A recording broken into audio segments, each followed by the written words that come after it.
Imagine this. The leader of the free world, the man who branded himself as the ultimate dealmaker, wakes up one morning not to a briefing about national security, not to a report on the economy, but to a wave of headlines screaming about his wife. Naked.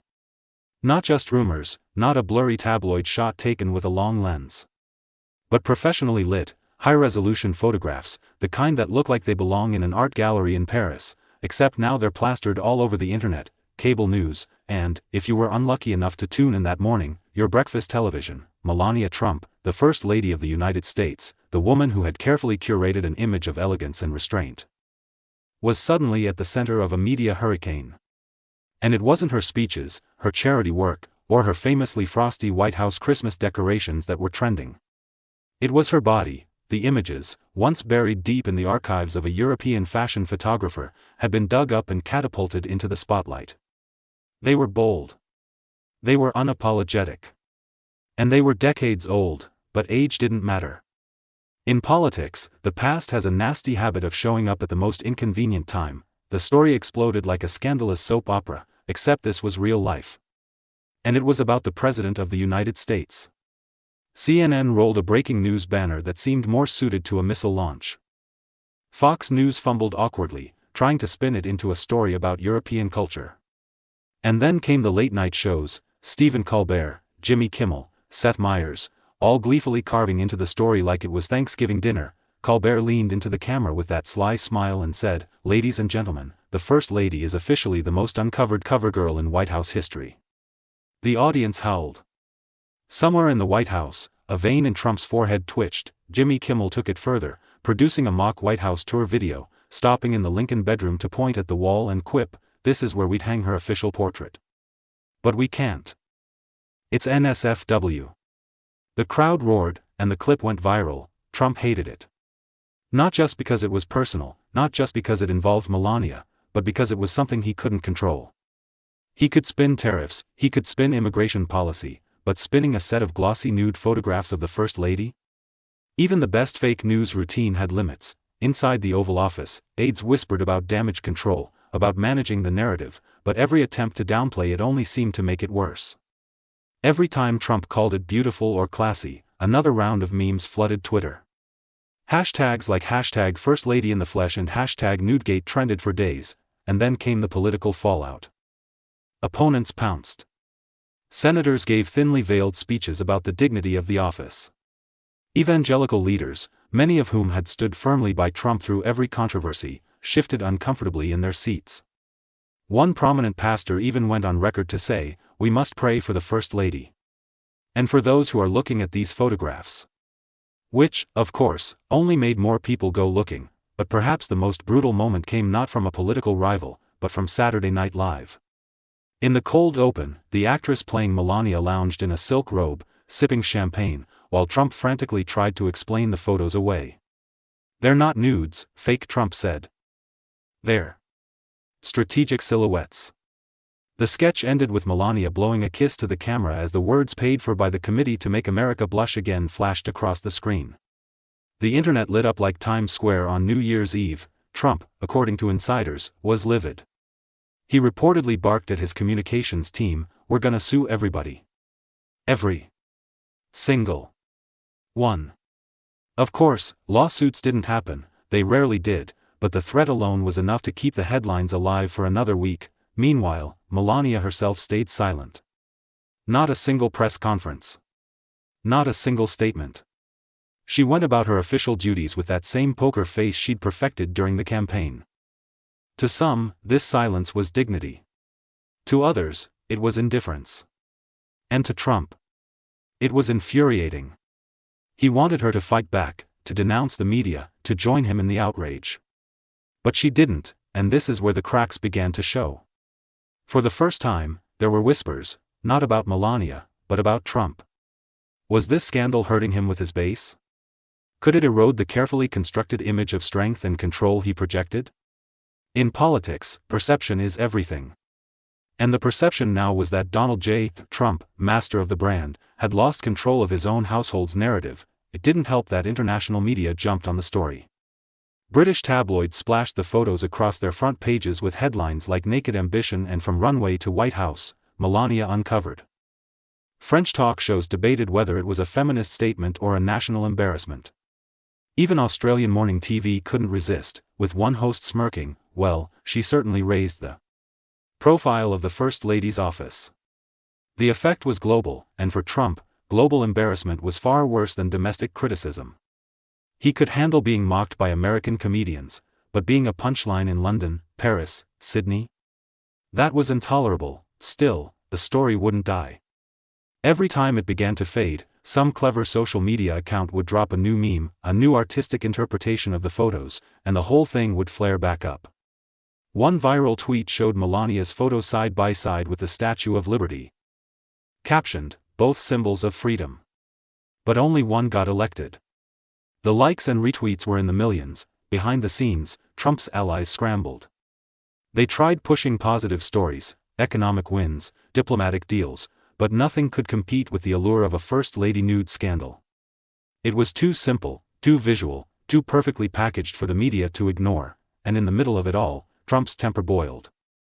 Advisors say he would erupt at random moments, slamming his phone down or muttering under his breath about traitors and sleazebags.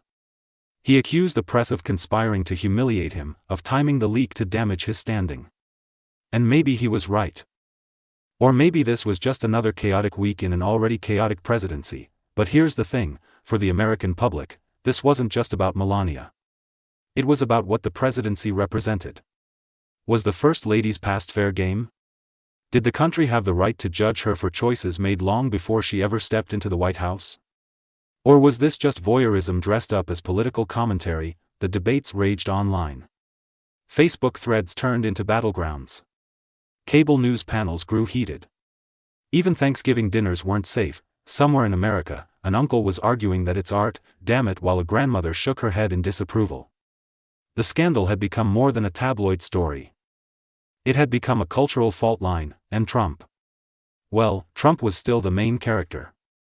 Not because he posed for the photos, thank God, but because how he handled the storm would either solidify his grip on power or crack it wide open. But just when Trump thought the scandal couldn't possibly get any worse, Moscow decided to make it international entertainment. Russian state television, the same network known for its grand patriotic concerts and endless talk shows praising the Kremlin, suddenly broke from its usual programming. Right after a segment about agricultural exports, the anchor smiled at the camera and announced, "And now, a special feature on American culture." The screen faded.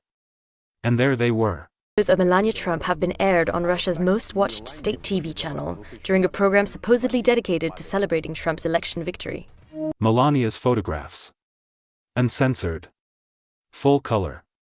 Slowly rotating like priceless art pieces in a museum slideshow, complete with dramatic classical music in the background. The host spoke with exaggerated seriousness, describing each pose as if they were unveiling national treasures. Here, one said in Russian, "We see the elegance of America's First Lady." Elegance that perhaps says more about the American president than his speeches ever could. The studio audience chuckled, and just to twist the knife, they cut to a panel discussion.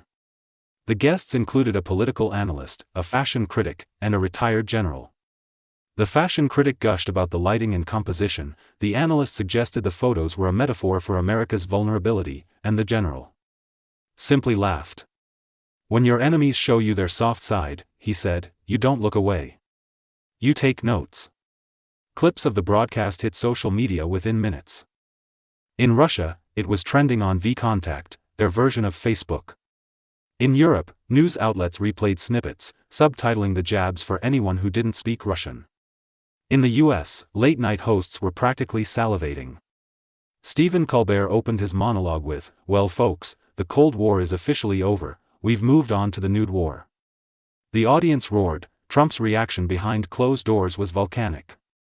According to aides, he threw his phone onto the Resolute desk after watching a clip on YouTube, muttering, "Putin's playing games. He's laughing at me." Advisors tried to calm him down, but nothing worked. He ranted about betrayal, about how he'd been tough but respectful toward Russia. And now this. What stung most wasn't just the mockery, it was the symbolism. In Trump's mind, this wasn't just a personal humiliation. This was a geopolitical insult. Russia wasn't just laughing at him, they were broadcasting his wife's naked body to millions as a way of undermining him on the world stage. And worst of all, it was working. In Washington, the footage became a political grenade. Democrats mocked him for being outplayed by Putin. Hawks in his own party demanded a stronger response. Cable news ran split screens, on one side, Trump at a rally, on the other, Melania's images rolling across Russian TV. The contrast was brutal, even NATO diplomats couldn't resist commenting. Off the record, one European ambassador quipped, "In our country, you insult the leader, maybe you get a stern letter. In Russia, they just air your spouse's nude portfolio." By the time Trump stormed into the Situation Room the next morning, the scandal had mutated. It was no longer just about Melania's past. It was about international humiliation. The question wasn't should the First Lady have posed for those photos anymore, it was why is Russia weaponizing them? And that shift made the story even bigger, which is exactly where we pick up. The problem with scandals like this is that they have a life of their own. You can't control them, you can't reason with them, and every attempt to fight them only feeds them. It's like trying to put out a grease fire with a bucket of gasoline. And Donald Trump, the man who prided himself on controlling the narrative, was watching this one slip right through his fingers. Inside the West Wing, the atmosphere was tense. Every meeting felt like a war council, every press briefing was a minefield. Staffers whispered about which networks would hit the story hardest that night, which late-night monologue would go viral in the morning.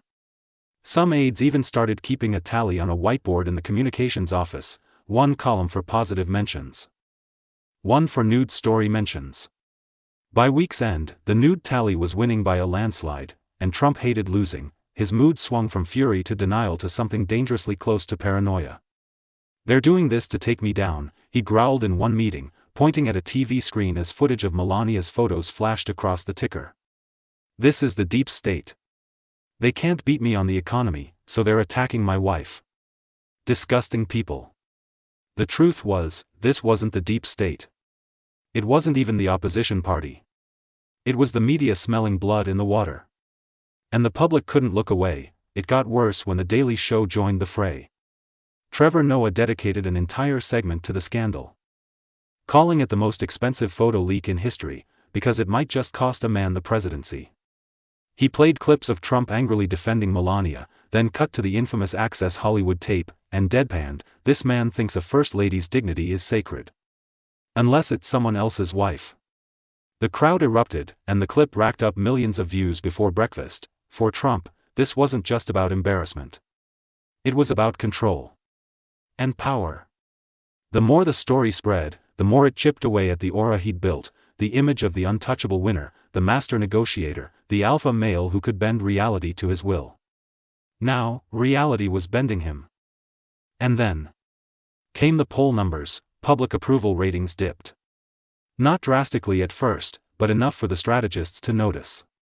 Among women voters, the decline was sharper.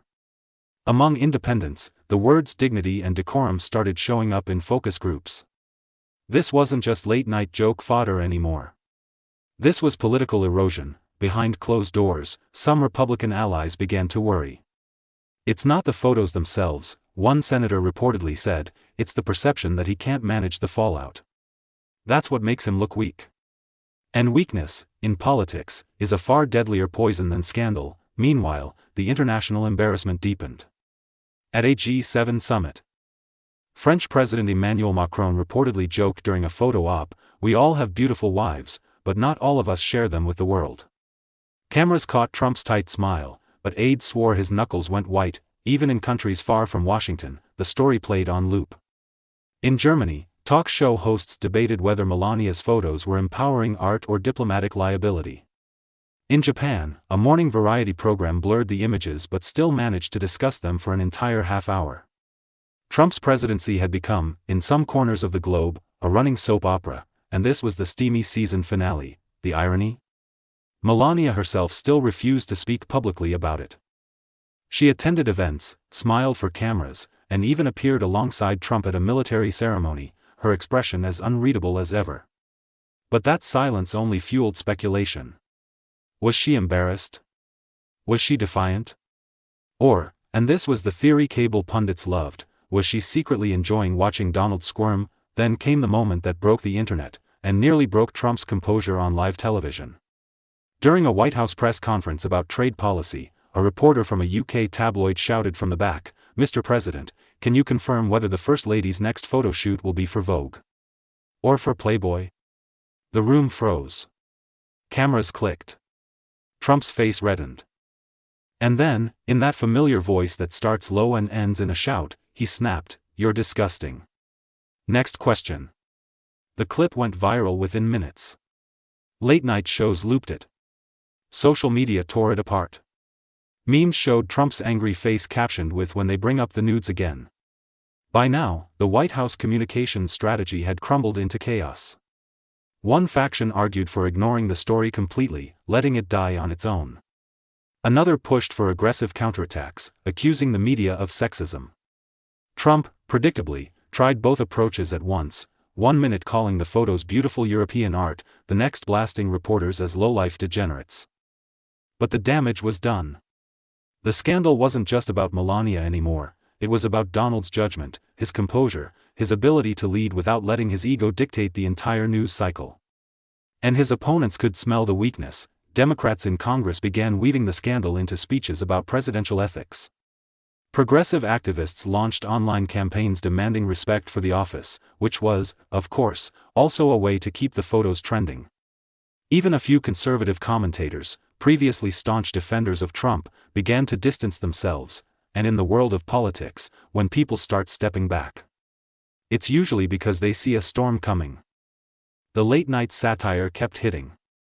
SNL returned with another skit, this time parodying a G7 dinner where every leader passed around a tablet to look at Melania's photos while Trump tried, and failed, to grab it away. Colbert aired a fake political ad featuring testimonies from Americans who claimed the photos had inspired them to buy blackout curtains, all of it chipped away at the image Trump had built. Not because his supporters cared about Melania's past, many didn't, but because he was letting the scandal control him. And for a man whose entire brand was built on dominance, losing control was political quicksand. And then came the polls again. This time showing his approval rating at its lowest since taking office. The numbers spooked him. Campaign advisors warned that swing states were turning cold. A few whispered that if the trend continued, re-election might slip away. Trump did what Trump always does when cornered, he went on the attack. Rally after rally, he railed against the media, painting the scandal as a coordinated smear campaign. "They can't beat us on the economy," he shouted, "they can't beat us on jobs. So they're attacking my beautiful wife. Shameful. Totally shameful." The crowds roared. The base was with him. For now. But outside the rallies, the story still simmered. In living rooms, coffee shops, and social media feeds, Americans argued. Was the First Lady being unfairly targeted? Or was this the price of stepping into the White House with such a public past? Some called it a distraction from real issues. Others called it a window into the character of the man in charge. And a small but growing number started to say something that Trump had never truly feared before. Maybe, just maybe, it was time for someone else to take the job. The thing about political earthquakes is, they rarely start with a single, catastrophic blow. More often, it's the small tremors, the steady rumbling beneath the surface, that weaken the foundations until the whole thing is ready to collapse. And for Donald Trump, the Melania photo scandal was one of those tremors, a scandal that refused to fade, eating away at the image he'd spent decades crafting. By now, weeks had passed since the first leak, and the headlines were relentless. Every time the White House tried to pivot to policy, trade deals, job numbers, foreign relations, the media would inevitably swing back to the photos. It became a kind of running joke for reporters, no matter what the topic. Someone would try to slip in a question about Melania's past, and then the unthinkable happened. A highly respected investigative journalist released a bombshell article in the Washington Post. It wasn't just about the photos anymore. It alleged that certain figures in Trump's own political orbit had known the images would resurface and deliberately let them leak at the worst possible time. The story suggested an inside job. A sabotage designed to weaken Trump's standing before the next election cycle. Cable news went into full feeding frenzy mode. Was this an act of betrayal from within the Republican Party? A power play by potential rivals? Or just conspiracy fodder? Either way. The phrase Trump's inner circle in turmoil lit up every cheerin' from CNN to MSNBC. Trump's rage was volcanic. He publicly accused cowards of stabbing him in the back.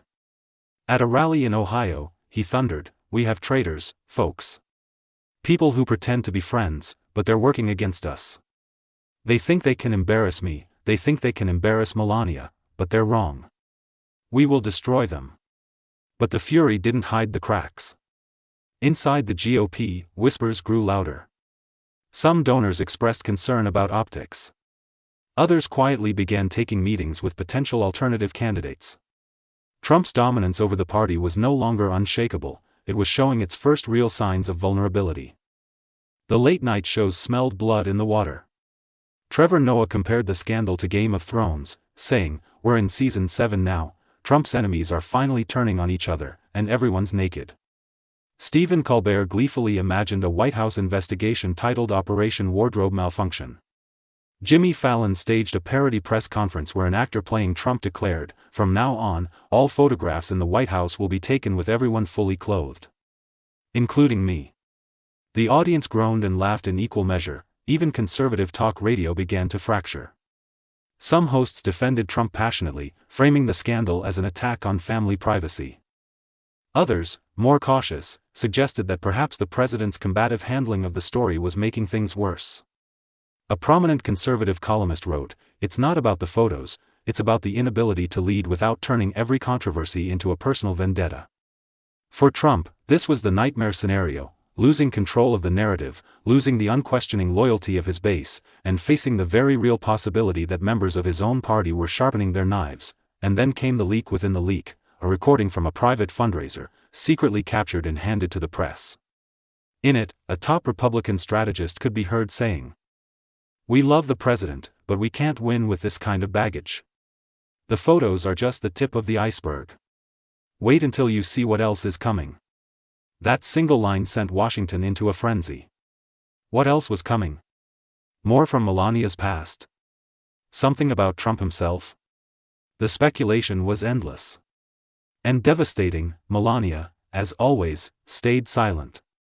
But the cameras caught small moments, the faintest roll of her eyes when Trump mentioned the fake news at a gala, the way she walked a few steps ahead of him at a public event. Social media pounced on every frame, every gesture, dissecting them for signs of marital tension, and then the president snapped, during a tense press briefing about foreign policy. A reporter asked if the scandal had damaged America's image abroad. Trump leaned forward, his voice low but laced with venom, and said, "The only thing damaging America's image is people like you. Obsessed with a photo from 20 years ago instead of the real work we're doing." He paused, glanced at the cameras, and added, "If you want more naked pictures, maybe ask your wives." The backlash was immediate. Editorials condemned the comment as crude and unpresidential. Foreign diplomats privately expressed dismay. Women's advocacy groups staged protests outside the White House gates, waving signs that read, "This is not leadership and we deserve better." Poll numbers dipped again. Swing states tightened. And for the first time, prominent voices within the GOP began to suggest, carefully, cautiously, that perhaps it was time to consider other options for 2024. Meanwhile, the scandal reached absurd new heights when a popular streaming platform announced a satirical documentary titled First Lady Uncovered. The trailer was a rapid-fire montage of archival footage, blurred images, and talking heads debating whether the photos were art or indecency. Within hours of its release, the trailer racked up millions of views and reignited the entire controversy. Trump fumed publicly, calling it garbage and an attack on America itself. But the documentary did something far more damaging than the news cycle ever could. It cemented the scandal in pop culture. Now, even if the political world moved on, the internet would never forget. The irony was bitter. The more Trump fought the scandal, the more oxygen he gave it. And in politics, perception often outweighs truth. The perception now was of a president on the defensive, rattled, and increasingly isolated, and so the question that had once been whispered in the backrooms of Washington was now being asked openly: could Donald Trump survive this? In the final weeks before the midterms, the answer seemed uncertain. His rallies were still packed, his die-hard supporters still chanted his name. But outside those arenas, the narrative was shifting. The scandal had become a symbol, not just of Melania's past, but of Trump's inability to steer the ship without crashing into every iceberg in his path. And as the nation watched, divided and furious, one thing was clear. The First Lady's past had become the President's present. And maybe, just maybe, his political undoing. So now the question isn't whether the photos matter. It's whether the man in the Oval Office can survive them. And that, my friends, is where the real battle begins. Thank you for watching, and I'll see you next time. Don't forget to subscribe to the channel to show your support.